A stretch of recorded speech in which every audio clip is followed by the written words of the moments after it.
আপনি যদি ঢাকার বাসিন্দা হয়ে থাকেন তাহলে আপনি অনেক বড় ঝুঁকির মুখে আছেন। স্মোকিং এর মতো কোনো ব্যাড হ্যাবিট আপনার না থাকলেও আপনি অনেক বড় ঝুঁকির মুখে আছেন লাং ক্যান্সারের মতো রোগে আক্রান্ত হওয়ার জন্য।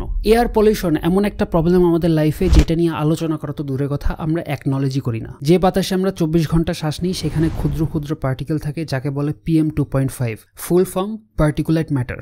এই পার্টিকেলের সাইজ হয় 2.5 micrometre. Sulphate, nitrates, ammonia, sodium chloride, black carbon, mineral dust এই সব কিছু মিলে এই পার্টিকেল তৈরি হয়। কিন্তু এই পার্টিকেল এতটাই ছোট যে 2.5 মাইক্রোমিটার হওয়া মানে আপনার মাথার চুলের থিকনেসের থেকেও কম সাইজ ছোট, যার কারণে এই পার্টিকেল খুব সহজে বাতাসে উড়ে নিঃশ্বাসের মাধ্যমে আপনার রক্তে গিয়ে মেশে। এই কণাগুলো ফুসফুসের কোষকে ক্ষতি করে দীর্ঘ সময় ধরে ফুসফুসের দেয়ালে জমতে থাকে এবং সেখান থেকে শুরু হয় লাং ক্যান্সারের মতো মারাত্মক রোগ।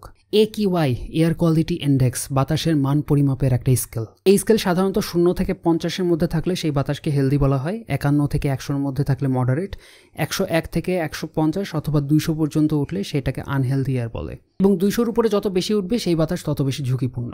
AQI বেশি হওয়া মানেই বাতাসে PM এবং অন্যান্য গ্যাসের পরিমাণ বেশি হওয়া। আমি যখন এই ভিডিওটা রেকর্ড করছি তখন ঢাকা সিটির বাতাসের AQI 211, যেটা ভয়ঙ্কর রকমের আনহেলদি বাতাস। আপনার একার পক্ষে তো একটা শহরের বাতাস সুরক্ষিত রাখা সম্ভব না, কিন্তু আপনি আপনার নিজের খেয়াল রাখতে পারেন। মাস্ক ব্যবহার করুন, ঘরের বাতাস পরিষ্কার রাখুন, তার জন্য যদি সম্ভব হয় তাহলে একটা হোম এয়ার পিউরিফায়ার ব্যবহার করতে পারেন, এবং সবচেয়ে ইম্পর্ট্যান্ট, পরিষ্কার বাতাসের পক্ষে সমাজ এবং মানুষের ভেতরে ঐক্য এবং সচেতনতা নিয়ে আসার চেষ্টা করুন।